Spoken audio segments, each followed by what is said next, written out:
A paz do Senhor, seja bem-vindo a mais uma aula aqui do EBD em Foco. Eu me chamo Herberson e nesta aula eu vou ministrar a lição número 6, que tem como título O Avivamento no Ministério de Pedro. Nós estamos estudando a revista CPAD, esta revista aqui do primeiro trimestre do ano 2023. E agora, na lição número 6, nós vamos falar do avivamento específico no ministério de Pedro. Na próxima lição vamos falar sobre Estevão. E como eu já tinha comentado na lição número 3, o escritor da revista deixou para detalhar sobre o Novo Testamento em lições específicas. E é o que nós estamos fazendo agora. É muito interessante.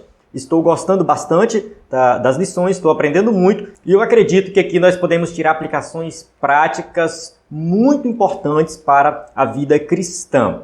A gente tem comentado aí nas aulas anteriores que não existe avivamento individual. Eu sempre comentei isso. Eu acredito que o avivamento é algo coletivo, acontece num grupo. E eu vejo Pedro como resultado de um grande avivamento que aconteceu ali na igreja primitiva. E Pedro, ao ser avivado, ele vai promover outros avivamentos. Ou seja, ele vai ser usado pelo Espírito Santo para levar o evangelho e para regiões, abrir igrejas. Então Pedro, assim, é esse homem usado por Deus, cheio do Espírito Santo, resultado de um avivamento.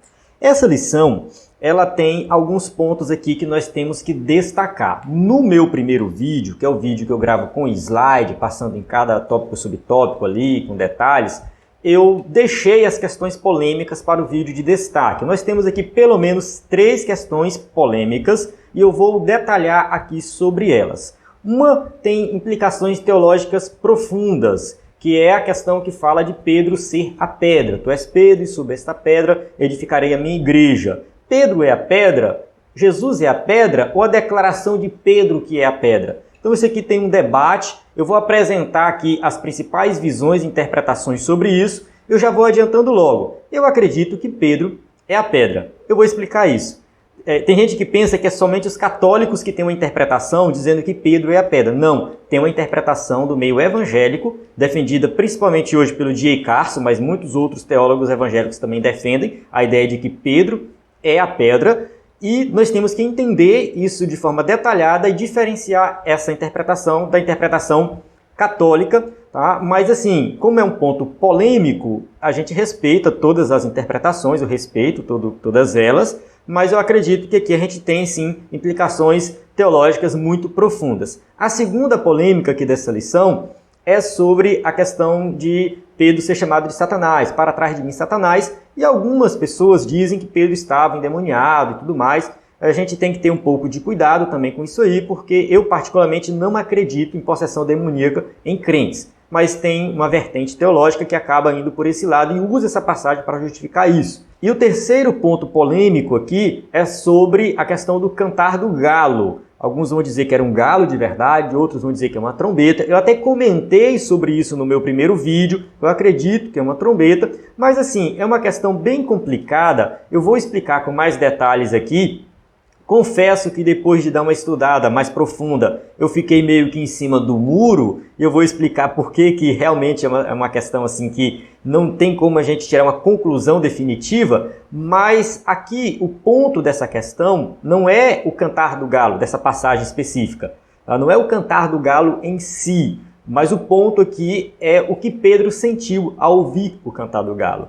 O que passou na cabeça dele? Qual foi a atitude de Pedro? Eu acho que essa passagem a gente tem que focar nessa questão do arrependimento de Pedro e não ficar debatendo sobre o cantar do galo.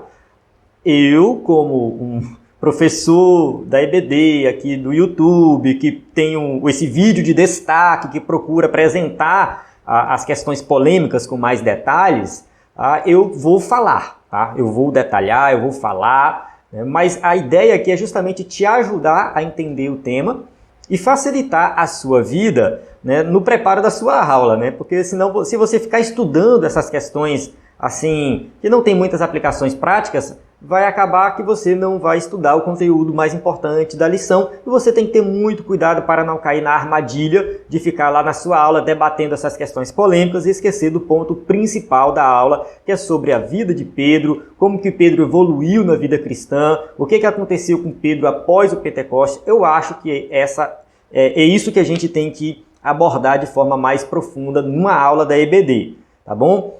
Não é que você não vai falar das questões polêmicas na sua aula de EBD, você pode até citar, polêmica, nesse ponto aqui tem essa e essa visão, mas a gente não vai entrar em detalhes porque vai fugir um pouco da lição, depois da aula vocês debatem.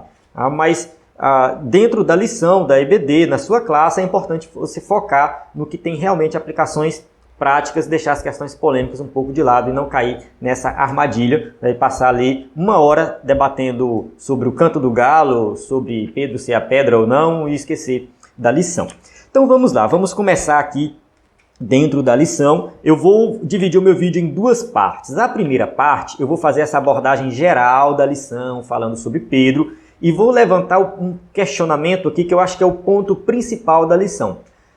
Qual foi a mudança que aconteceu na vida de Pedro depois do Pentecostes? O que o Pentecostes causou na vida de Pedro? Porque algumas pessoas acreditam que o Pentecostes transformou Pedro, transformou a personalidade de Pedro, Pedro abandonou o pecado. É como se no dia de Pentecostes Pedro tivesse se convertido.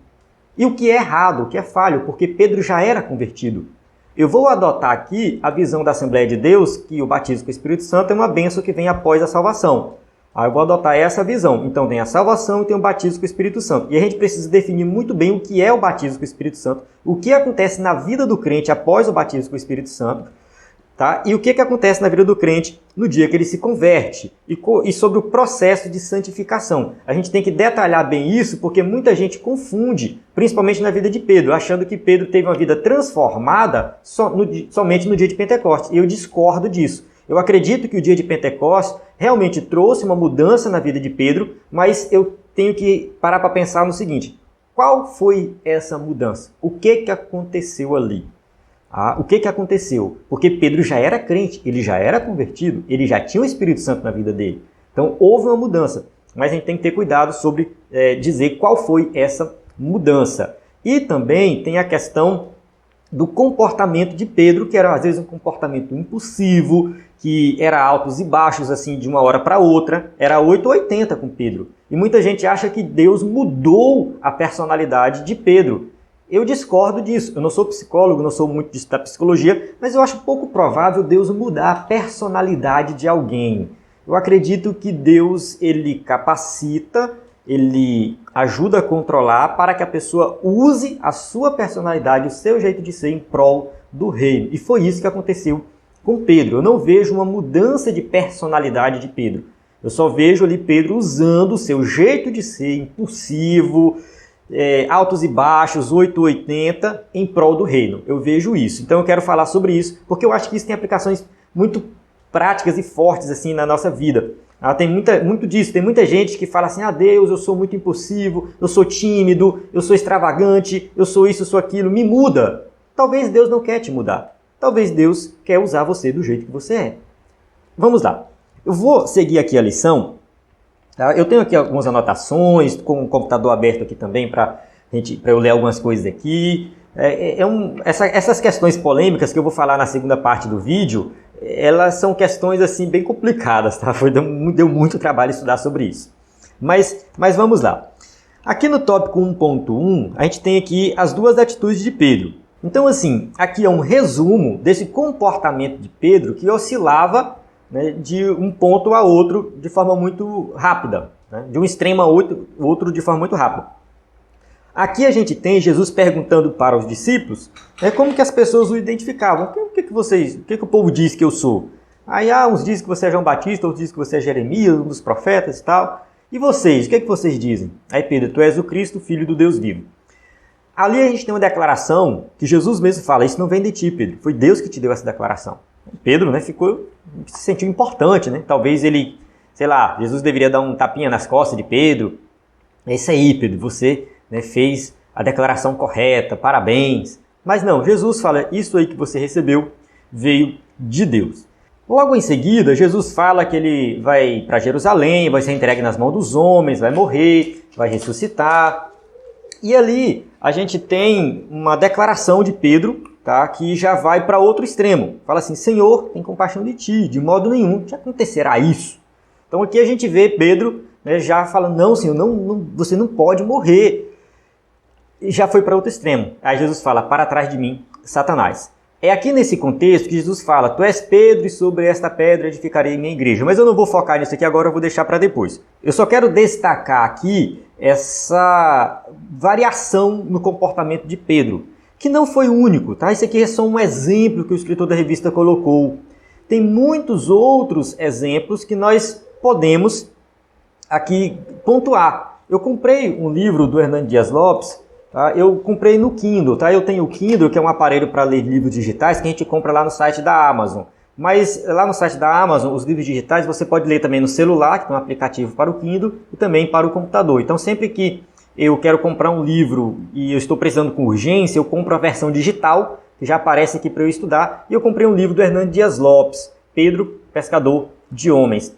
Esse livro é muito bom, porque assim, ele não entra nessas questões teológicas, assim, de debates teológicos. Ele faz uma visão geral da vida de Pedro, inclusive tem algumas pregações do Hernando Dias Lopes sobre Pedro, que é muito interessante no YouTube, você pode assistir. E ele faz essa visão geral e ele apresenta aqui nesse livro vários comportamentos de Pedro que oscilam de um extremo a outro.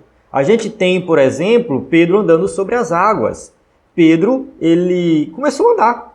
Sim, eu posso ir até ti? Sim, vem. E ele foi. De repente ele teve medo e começou a afundar. Então ele vai de um extremo de uma fé extraordinária, capaz de andar sobre as águas, a um outro extremo, né, que era perigoso ele morrer ali, afundar e morrer. Ele clamou por Jesus e Jesus socorreu ele. Então a gente vê Pedro oscilando também na questão da fé para realizar algo extraordinário. A gente tem uma outra situação quando Jesus vai preso, que Pedro ele tira uma espada e corta a orelha de uma pessoa. E ali é um comportamento impulsivo também. Ao mesmo tempo que Pedro estava calmo, ele já estava tomando uma atitude impulsiva, radical e até pecaminosa.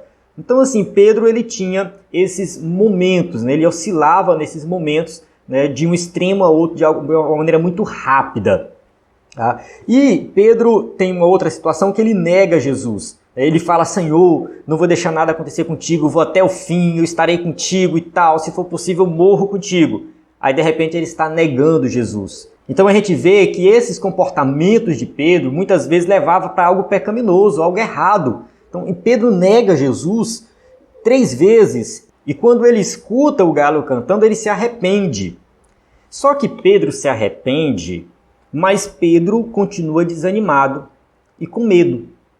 Observe o seguinte, Pedro nega Jesus lá no Sinédrio. Jesus sai do Sinédrio, ele é levado, acho que é para Herodes, de Herodes é levado para Pilatos. Pedro não estava com Jesus. Jesus carrega a cruz na rua, Pedro não estava com Jesus. Jesus é crucificado e passa 6 horas na cruz, Pedro não estava lá com Jesus. Jesus é levado para ser sepultado, Pedro também não estava lá com Jesus. Jesus ressuscita e aí Jesus se encontra com os discípulos. Aí sim que Pedro vai ter um contato com o Mestre, depois que Jesus ressuscitou. Só que Pedro continua desanimado, porque mesmo depois dele ter visto Jesus ressuscitado, conversado com Jesus, é o momento que Jesus vê Tomé e tal, ele ainda resolve voltar a pescar. Observe que Pedro realmente estava desanimado. Ele voltou a pescar. Jesus morreu, ressuscitou, encontrou com os discípulos e Pedro volta a pescar. Está lá em João capítulo 20. Tudo isso está lá registrado. E aí quando ele volta a pescar, muitos acreditam que ele estava querendo voltar à vida antiga dele, abandonar esse negócio de ser apóstolo, não, isso não é para mim, esse não é o meu chamado, vou voltar para a minha vida antiga, vou viver minha vida normal. É isso aí. Eu acho que Pedro ele estava oscilando aí também em uma atitude em se dedicar de fato ao reino ou deixar de mão as coisas do reino e se dedicar somente na sua vida secular. É claro que isso não é regra para todo mundo, porque tem pessoas que realmente não têm o chamado para ir para o campo missionário, para pregar. Nem todo mundo tem esse chamado. Talvez Deus te chamou para você ser um contador, ser um médico, né, ser um profissional liberal. Deus te chamou para você, né, dar testemunho no seu trabalho. Tá? Nem todo mundo tem um chamado para uma obra específica, mas quem tem esse chamado para uma obra específica, se tentar fugir desse chamado, aí Jesus vai chamar na retranca ali. O que aconteceu com Pedro? ele estava pescando, e lá no dia da pesca, com os outros discípulos também, estavam juntos lá, não foi só Pedro não, tá? Pedro era meio que o líder, ele liderava para fazer coisas boas, extraordinárias, mas também liderava na hora do desânimo. Então tá todo mundo lá com Pedro pescando. Aí de repente aparece um homem na praia e fala: filhos, vamos ler a passagem? Eu acho muito bonita essa passagem. João, capítulo 21, aqui a pesca maravilhosa. Ele grita lá assim: filhos, vocês têm algo para comer? Eles responderam: não. Ele disse: lancem a rede do lado direito do barco e vocês encontrarão. Eles lançaram a rede e não conseguiram recolher a rede. Tal era a quantidade de peixes. O discípulo a quem Jesus amava, provavelmente João, disse a Pedro: é o Senhor. Simão Pedro, ouvindo dizer isso, vestiu a capa, pois havia retirado, e lançou-se ao mar. Então, assim, eles não conheceram Jesus. Eles olharam de longe, estavam cerca de 90 metros de distância. 90 metros é uma distância considerável. E Jesus lá na praia, e Jesus já tinha ressuscitado e tudo mais, já era, né, uma outra situação. E Jesus chama ele o quê? De filhos. Jesus não chama eles de covardes, Jesus não chama eles de medrosos, de desanimados, não, chama de filhos. E é nesse momento aqui que Jesus tem uma conversa com Pedro e Pedro realmente entende qual é o seu chamado. Pedro, tu me amas? Jesus pergunta 3 vezes. Essa passagem é muito bela. João faz um jogo de palavras aqui, bem interessante, que ele fala agapau, né, que é o verbo amar, que é o amor de Deus, o amor incondicional. É o amor ágape, né? Mas a conjugação dele é agapau.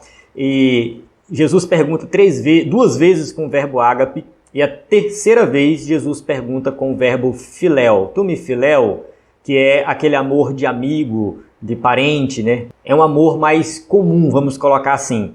Então Jesus confronta Pedro 2 vezes, né, falando do amor ágape, e a 3ª vez falando do amor filéu, porque Jesus vai, né, colocar ali no nível, né, para que Pedro realmente entenda o que Jesus está falando. E Pedro fala assim: tu sabe de todas as coisas. Eu acredito que é aqui que Pedro decide realmente assumir o seu ministério. Há uma mudança radical na vida de Pedro aqui. E, continuando aqui dentro da revista, observe que eu dei uma fugida um pouco da revista para tratar de outras situações da vida de Pedro, que ele tem esse comportamento, né, que vai de um extremo a outro. E a revista apresenta aqui Pedro após o Pentecostes. Fala assim: Pedro batizado com o Espírito Santo, porque ali no dia do batismo com o Espírito Santo, Pedro levanta e começa a pregar. Observe que Pedro sempre é o primeiro. Pedro foi o primeiro discípulo a ser chamado por Jesus. De acordo com Mateus, Pedro foi o primeiro. Tá? Mateus vai registrar isso bem claro. Pedro foi o primeiro discípulo a reconhecer Jesus como Messias. Aquela passagem que a gente leu agora há pouco, que Jesus falou: tu és o Cristo, Filho de Deus vivo. Então ele foi o primeiro. Pedro foi o primeiro a pregar ali no início da igreja, depois do dia de Pentecostes. Quase 3.000 pessoas se converteram. A Bíblia às vezes fala quase, outros fala cerca de 3.000, enfim. Então assim, Pedro sempre foi o primeiro. Ele foi o primeiro a pregar aos gentios. Quando ele vai pregar para Cornélio, ele vai também em Samaria, para que os samaritanos recebam o Espírito Santo. Então Pedro, ele sempre teve esse destaque, né, de liderar os apóstolos nesse sentido. Então ele foi o líder dos apóstolos. Enfim, a gente tem aqui um milagre também que acontece no capítulo 3, né? Então Pedro participou do primeiro milagre realizado pelos discípulos. Todos eles, com certeza, realizaram vários milagres em nome de Jesus, mas Pedro realmente foi o primeiro a realizar esse milagre, o que está registrado aqui no tópico 2.2. E no tópico 2.3 a gente tem várias situações aqui que Pedro realizou, milagres que Pedro realizou. O que acontece? Eu acredito que a mudança na vida de Pedro começou desde o dia que ele foi chamado por Jesus, se não me engano, Mateus capítulo 4. Jesus chamou: vem que eu vou fazer de vocês pescadores de homens. Estava Pedro e André. E eles foram seguir o Jesus. É ali que começa a mudança. A partir do momento que Pedro começou a seguir Jesus, observe que Pedro foi o primeiro a seguir Jesus. Muito provavelmente, Pedro foi o primeiro crente do Novo Testamento. A gente fala assim, não, mas como assim? Primeiro crente do Novo Testamento? Sim. Porque assim, Jesus foi batizado por João. É claro que João Batista já é um outro contexto. João Batista, ele faz parte ali da antiga aliança, ainda um profeta da antiga aliança, que ele está marcando essa transição, apresentando o Messias, preparando o caminho. Tirando essa questão de João Batista, eu creio que Pedro foi o primeiro a se converter. Foi o primeiro a ser chamado por Jesus. Porque depois que Jesus saiu da tentação e iniciou o seu ministério e saiu andando, o primeiro que ele chamou foi Pedro. Ele foi o primeiro a se converter, o primeiro crente do Novo Testamento. E a partir daí começou uma mudança na vida de Pedro. Ele começou a evoluir na vida cristã. Esses altos e baixos, erros e acertos de Pedro foram moldando Pedro. Então observe que a mudança na nossa vida ela não acontece no batismo com o Espírito Santo. A mudança na nossa vida acontece diariamente. Todos os dias você tem que procurar evoluir, melhorar na vida cristã. O batismo com o Espírito Santo é uma capacitação para você fazer a obra com poder, que foi o que aconteceu com Pedro. O batismo com o Espírito Santo não mudou a personalidade de Pedro. O batismo com o Espírito Santo não fez Pedro ser uma pessoa que pecasse menos. Não penso dessa forma. É claro que a pessoa cheia do Espírito Santo ela vai pecar menos, tá? Mas o batismo com o Espírito Santo teve um único propósito na vida de Pedro: capacitar ele com poder para pregar o evangelho, realizar milagres, fazer curas, enfim, tudo aquilo que ele fez depois que ele foi batizado com o Espírito Santo. A personalidade de Pedro não mudou. Pedro continuou sendo uma pessoa impulsiva, mas claro, controlado pelo Espírito Santo. Continuou sendo essa pessoa 880. Pedro, ele prega para as pessoas ali que se convertem, depois ele cura o coxo. Quando ele está lá com o coxo pedindo dinheiro, me dá uma ajuda, me dá um dinheiro, Pedro falou, olha, eu não tenho ouro e nem prata para te dar, mas o que eu tenho eu te dou. Em nome de Jesus, levanta e anda. E aí ele levantou e andou, o milagre aconteceu, depois ele pregou, as pessoas se converteram na pregação dele depois desse milagre. Se eu não me engano, foram mais 4.000 pessoas que se converteram. Depois o pessoal do Sinédrio prendeu Pedro, levou ele para ser julgado, chamar a atenção dele, na verdade. Olha, vocês não vão mais falar no nome de Jesus. Ele falou assim, importa mais obedecer a Deus do que aos homens. Pedro continuou impulsivo, mas ele usou isso em prol do reino de Deus. Então Pedro não teve a sua personalidade mudada depois do batismo com o Espírito Santo.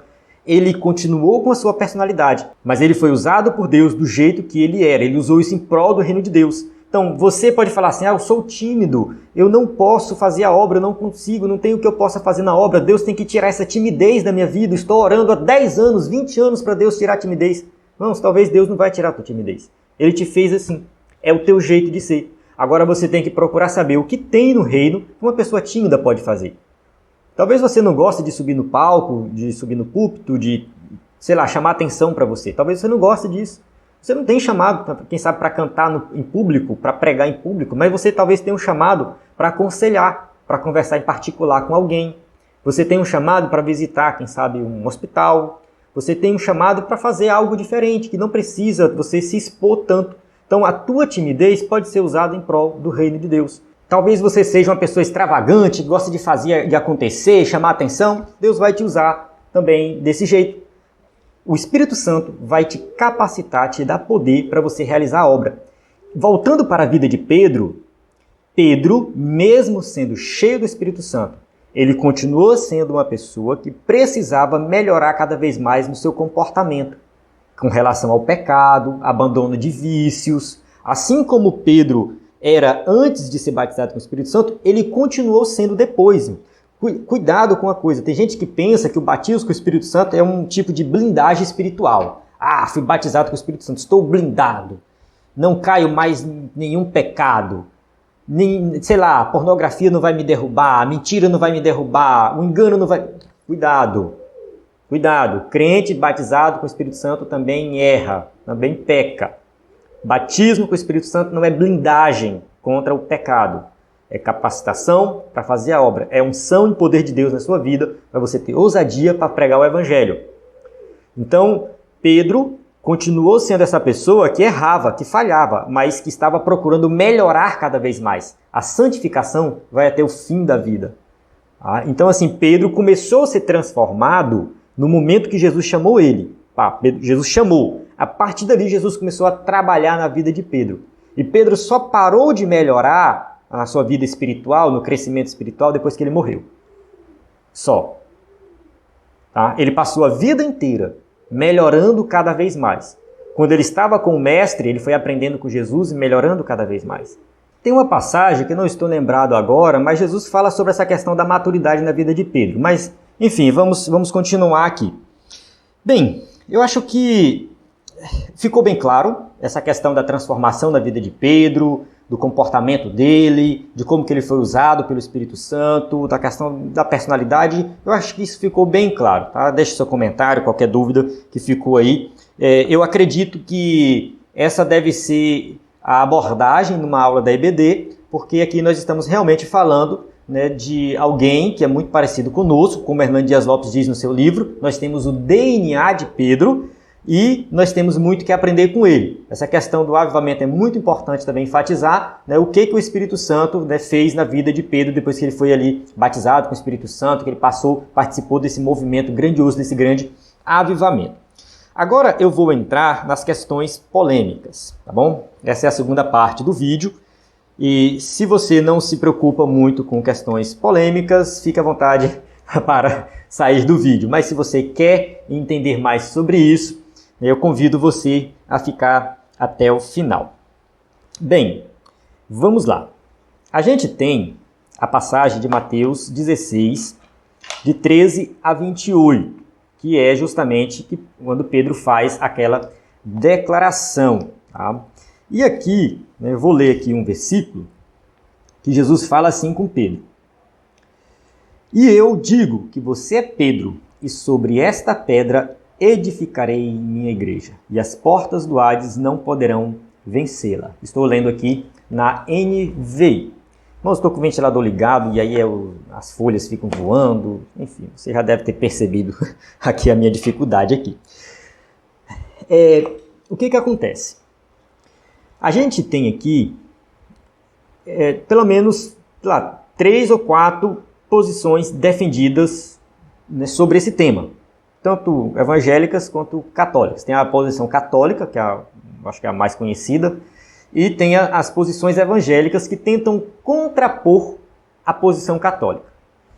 A posição católica, ela diz que Pedro é a pedra, ou seja, a igreja foi edificada sobre Pedro, porque Pedro realmente ele era alguém extraordinário, alguém que exerceu esse papel de liderança da igreja, e a igreja se fundamentou em Pedro, e depois de Pedro houve sucessão apostólica.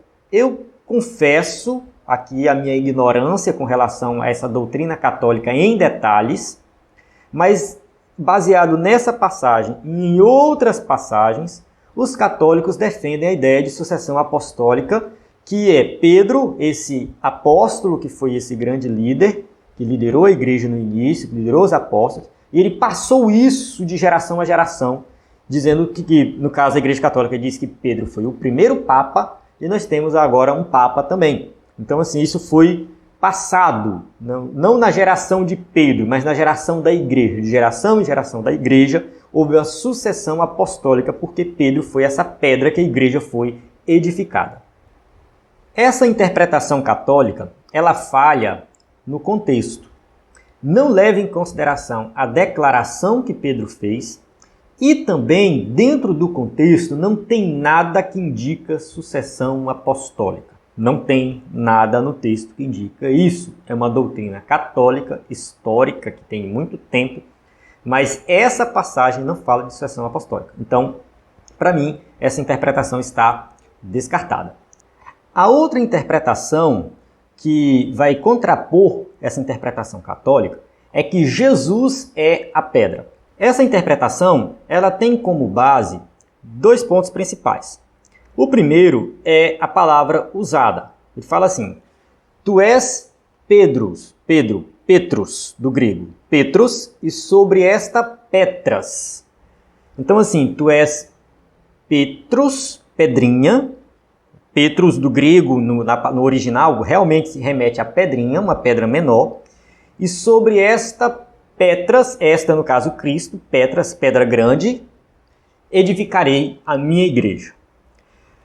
Esse é um argumento forte, Só que ele falha num ponto. Muito provavelmente Jesus ensinou em aramaico e não em grego. E em aramaico, Pedros é Cefas. E Cefas realmente é pedra. É porque assim, o nome dele é Cefas em aramaico. Quando traduzir o nome dele para o grego, o que é pedra em grego? Petros. Então, Cefas virou Petros. Né? Cefas e Petros. É a mesma coisa, significa pedra, tanto em grego quanto em aramaico. Então, no aramaico ficaria assim, tu és Cefa. Observe que, às vezes, a transliteração do aramaico muda um pouquinho. Tem um livro que eu peguei que fala Kepa, né? Outro fala Cefa, mas é questão de transliteração, tá? Então, pode variar um pouco. Eu vou usar Cefas aqui. Então, tu és Cefas, né? E sobre esta Cefa edificarei minha igreja. Então, assim, Cefa e Cefa. Jesus usa Cefa e Cefa. Então, não tem diferença. Tu é pedra e sobre esta pedra edificarei minha igreja. Isso é chamado na literatura, enfim, como paronomásia. É um nomezinho complicado, é paronomásia. O que é uma paronomásia? É a aproximação de palavras de um texto pela sua semelhança na forma ou na pronúncia. Uma paronomásia é um artifício da escrita que usa palavras semelhantes no mesmo texto. Por exemplo, o peão jogava peão com seus colegas. Peão e peão, é parecido. Então, isso é um artifício literário, muito usado na poesia atual, na poesia antiga, enfim. Então, o que Jesus faz e que foi registrado por Mateus foi usar esse artifício. Tu és pedra e sobre esta pedra. As palavras são a mesma. No grego tem uma pequena variação. Então, eu acredito que a gente olhar pelo lado do aramaico, Jesus fala pedra e não pedra e pedrinha, né? No caso, eu sou uma pedra grande e tu és uma pedrinha. Então, sobre esta pedra grande, que no caso é Cristo, edificarei a minha igreja. Então, essa interpretação, ela tem esse problema aí, tá? De querer falar, não, Jesus é a pedra, porque o texto não diz isso, sabe? Tipo assim, se Jesus estivesse falando dele, eu acho que Jesus falava diferente. Tu és Pedro, e sobre mim, Pedro, eu edificarei a minha igreja. Para que ele ia usar o nome de Pedro? Entende? Eu acho que é um argumento um pouco fraco para dizer que Jesus é a pedra. Outra coisa é porque temos muitas passagens bíblicas falando que Jesus é a pedra angular. Só que a gente tem que ter um pouco de cuidado com o uso de uma metáfora numa passagem bíblica e essa metáfora ela se repetir em outro local e você achar que é o mesmo significado. Eu vou pegar aqui alguns exemplos. Por exemplo, tá? Aqui nessa passagem, Jesus edifica a sua igreja. Tu és Pedro, e sobre esta pedra eu edificarei a minha igreja. Já em 1 Coríntios 3:10, Paulo é um sábio construtor. Ou seja, parece que é Paulo que está edificando a igreja. Em 1 Coríntios 3:11, Jesus é a fundação da igreja. Em Efésios 2:19 e 20, os apóstolos e os profetas são a fundação da igreja. Então, observe que em um contexto, Jesus é a fundação. Em outro contexto, os apóstolos são a fundação. Vamos ver aqui mais uma passagem. Jesus é a pedra angular. Ainda em Efésios 2:19 e 20 e Apocalipse 21:14. Jesus é a pedra angular. E aqui Pedro tem as chaves. Em Apocalipse 1:18, Jesus tem as chaves. Em João 9:5, Jesus é a luz do mundo. Em Mateus 5:14, os discípulos são a luz do mundo. E nenhum desses pares de metáfora ameaça a singularidade de Jesus. Eles apenas mostram como as metáforas devem ser interpretadas principalmente em relação ao seu contexto imediato. Então a gente não pode pegar uma metáfora usada por um escritor numa passagem e levar para outra. Quem é a luz do mundo? É Jesus e seus discípulos? Depende do contexto. Em um contexto de João ali, João 8, 9, Jesus é a luz do mundo. Lá no contexto do Sermão do Monte, Jesus está falando, vocês são a luz do mundo. Vocês, meus discípulos, meus seguidores, são a luz do mundo. Então, o contexto vai dizer o significado daquela metáfora. Então, a gente não pode dizer que Jesus é a pedra aqui nessa passagem de Mateus, que a gente está estudando, né? No caso aqui, Mateus 16, de 13 a 28, a gente não pode dizer que Jesus é a pedra só porque tem outras passagens dizendo que Jesus é a pedra. Então, eu vejo esse argumento dizendo que Jesus é a pedra um pouco fraco. O texto em si não consegue confirmar isso e realmente fica complicado. Bem, uma outra visão é que a declaração de Pedro é a pedra. Quando Pedro fala, tu és o Cristo, filho de Deus vivo, ali a gente tem uma declaração muito forte. E aí alguns argumentam que Jesus falou assim, tu és Pedro e sob esta pedra, ou seja, a sua declaração, eu edificarei a minha igreja. Eu vou edificar a minha igreja nesta declaração. O texto também não ajuda. Tá? O texto não ajuda nesse sentido. Porque se Jesus estivesse dizendo isso, fazendo uma referência à declaração, eu acredito que Jesus usaria outro argumento, né? Outra palavra, enfim, ele falaria, olha, sobre essa declaração eu edificarei minha igreja, ponto. Eu acho que Jesus provavelmente usaria uma outra palavra para se referir, né, que a declaração é a pedra. Então, a gente fica sem muitas opções. A interpretação católica é descartada, a interpretação de que Jesus é a pedra também é descartada, e a interpretação que a declaração de Pedro é descartada. É claro que tem muitas outras nuances, outros detalhes dentro dessas interpretações, mas eu não vou aqui detalhar muito por causa do vídeo, que vai ficar muito longo, tá? Eu tenho várias anotações aqui, PDFs aqui, enfim, mas realmente não vai dar para a gente entrar muito em detalhes nelas. Então, qual é a interpretação correta? Tá? Você deve estar se perguntando, meu Deus, e agora, né? Eu aprendi a vida inteira que Jesus é a pedra, ou que a declaração é a pedra, e agora, enfim... A interpretação do D.A. Carson. D.A. Carson é um teólogo evangélico muito conhecido, vários livros publicados. Eu me tornei assim, um leitor de D.A. Carson quando eu participei do Consciência Cristã em 2016, lá em Campina Grande. Foi excelente, ele pregou nesse ano. E quem não foi ainda no Consciência Cristã, recomendo ir. Acontece sempre no Carnaval, na época do Carnaval. Dizem que o Consciência Cristã, esse evento evangélico grandioso, né, acabou com o Carnaval de Campina Grande. Quem é de Campina Grande pode deixar nos comentários aí para ver se isso é verdade. E vai acontecer agora, né, se você puder ir, vai ser muito bom. Infelizmente não poderei ir esse ano. Mas o D.A. Carson, né, que eu conheci lá em Campina Grande, inclusive eu tenho um livro autografado dele, ele defende a ideia de que Pedro é a pedra. Só que é diferente da interpretação católica. Por que que é diferente? Porque assim, Pedro, como eu já falei anteriormente no vídeo, não sei se você assistiu desde o começo, Pedro foi o primeiro apóstolo, o primeiro crente, provavelmente o primeiro crente do Novo Testamento. A primeira pessoa comum a crer em Jesus e seguir Jesus. Tirando João Batista, que é um caso particular, que ele era um profeta, Pedro, uma pessoa comum, que olhou para Jesus, atendeu o chamado, largou as redes e falou, vou seguir esse homem.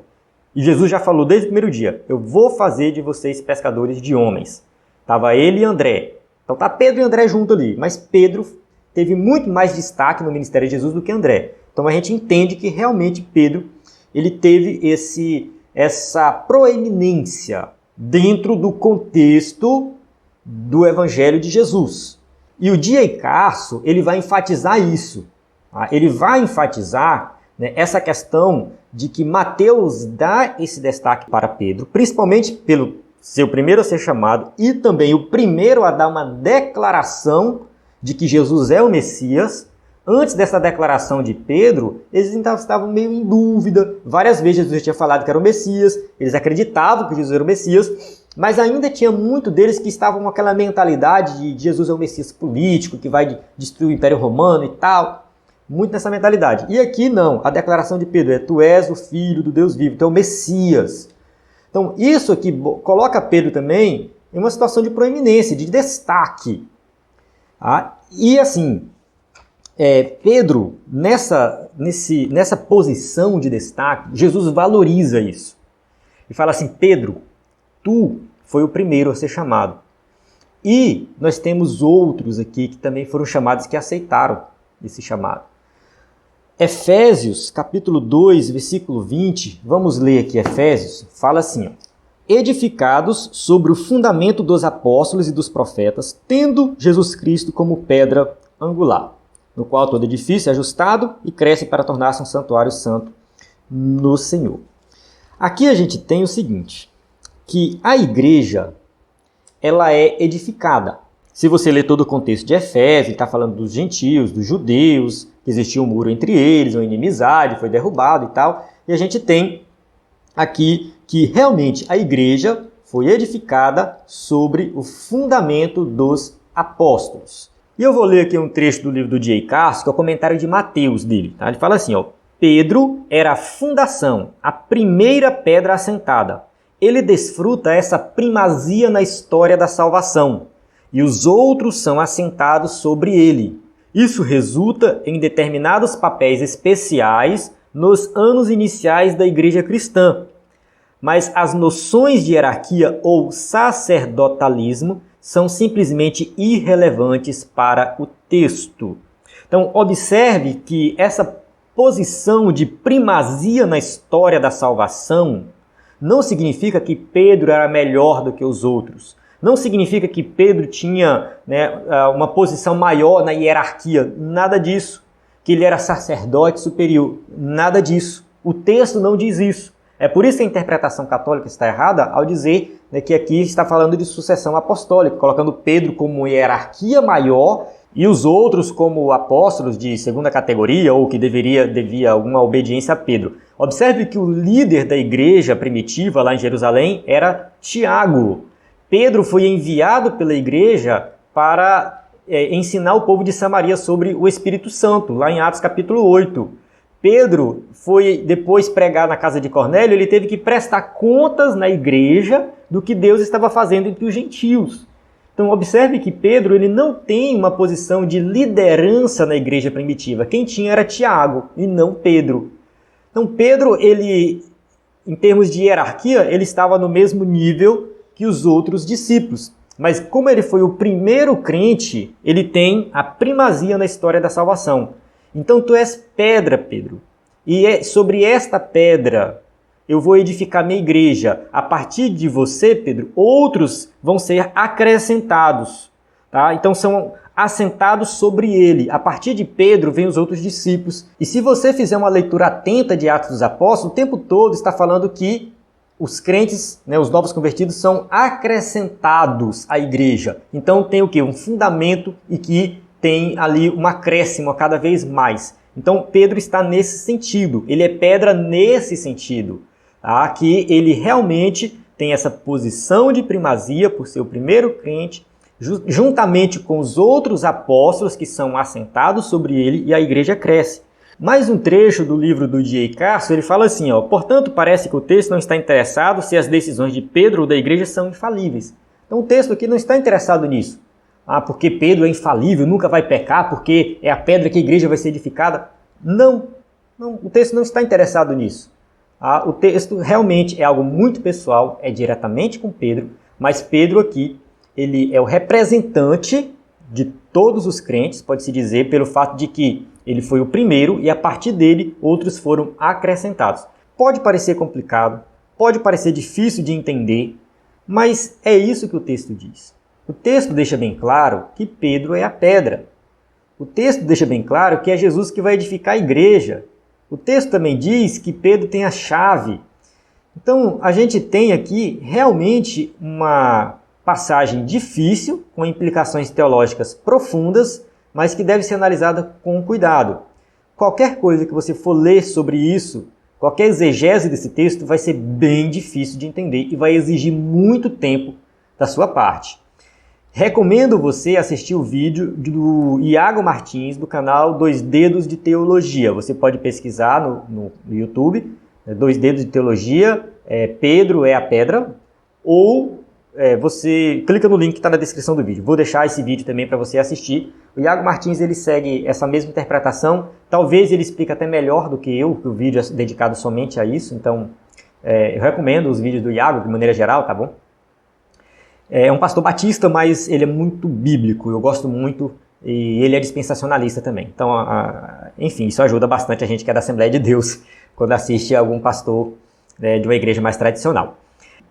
A outra passagem que eu disse que ela é um pouco polêmica também é sobre Jesus ter falado para Pedro, para trás de mim, Satanás, né? Eu não vou entrar muito em detalhes por causa do tamanho do vídeo, tá? Mas entenda o seguinte, Pedro não estava endemoniado. Não há nenhum indício no texto que Pedro estava possesso por Satanás e Jesus expulsou esse demônio da vida dele. A declaração de Pedro é que é uma declaração que não é de Deus.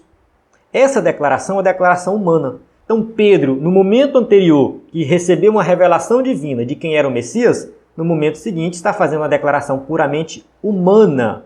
E essa declaração puramente humana, ela em si também é demoníaca, porque vai contrário à mensagem de salvação. Jesus tinha que morrer por nós.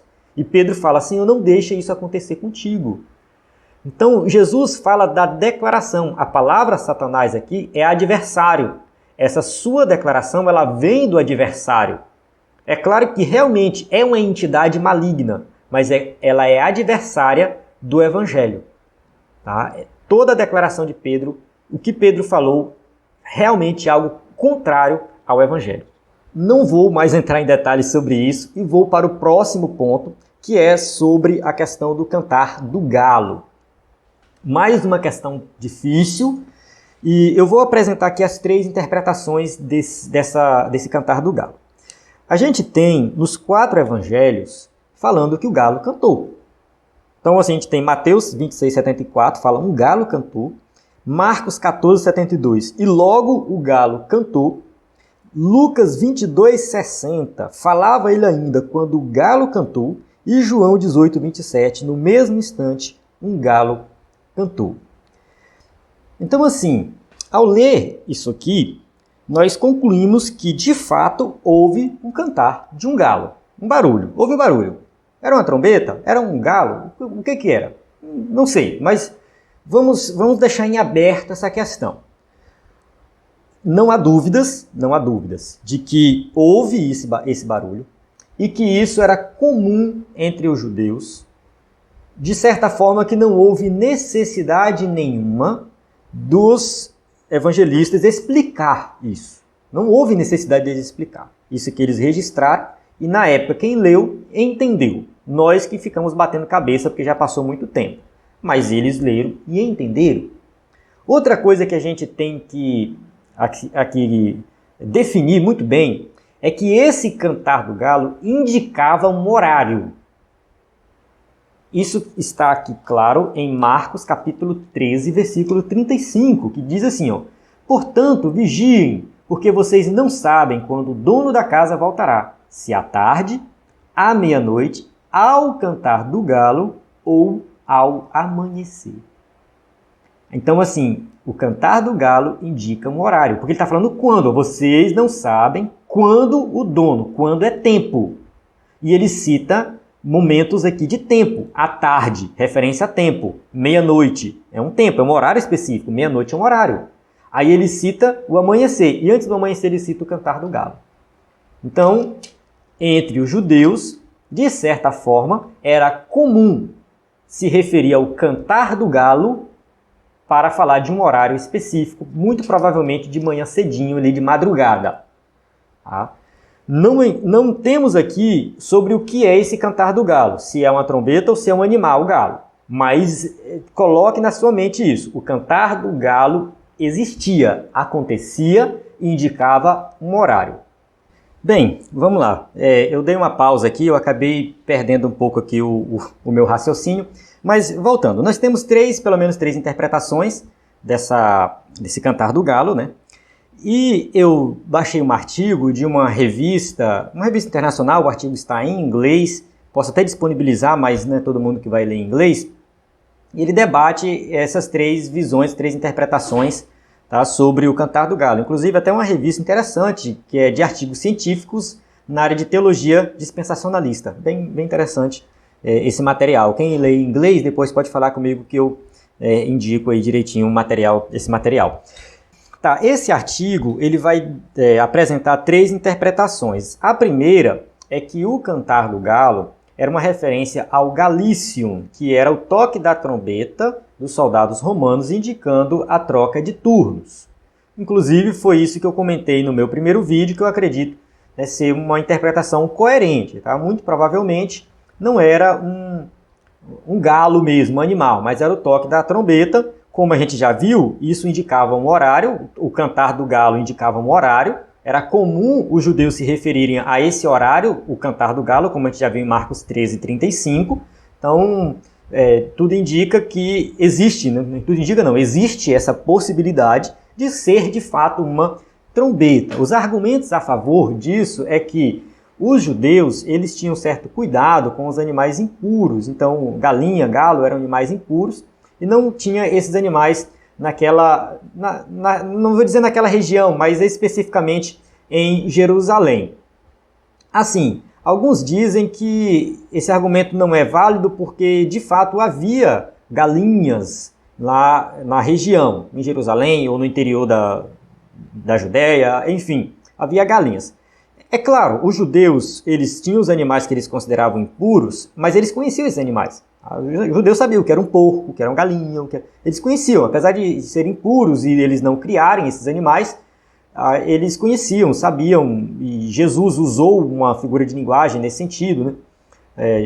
Ele usa, né, a questão da galinha juntar os pintinhos ali, faz uma referência a Deus, não estou lembrado exatamente a passagem agora, mas enfim, isso fazia parte do vocabulário deles, eles sabiam que era um galo.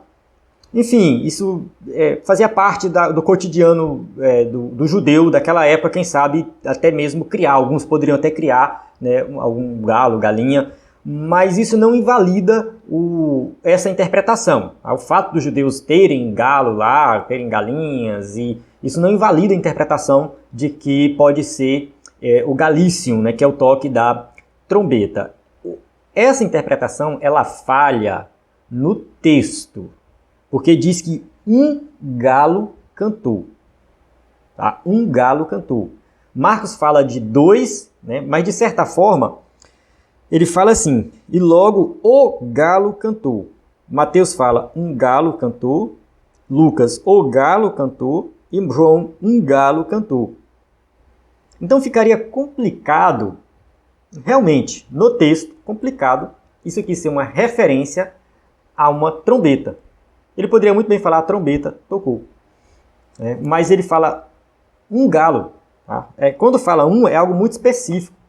E o grego original realmente fala do animal, tá? Do animal. É claro que o fato do original falar o nome do animal não significa que é o animal, porque poderia ser uma figura de linguagem que eles usavam na época para falar da trombeta. Tá? Isso é comum, inclusive, nos nossos dias. Nós usamos figura de linguagem nos dias de hoje, fala uma coisa que não tem nada a ver com o que ela realmente é. Deixa eu tentar lembrar de alguma coisa. Por exemplo, está chovendo canivete. Não está chovendo canivete, está chovendo muito. Estou querendo dizer isso. Fulano bateu as botas. Estou dizendo que a pessoa morreu.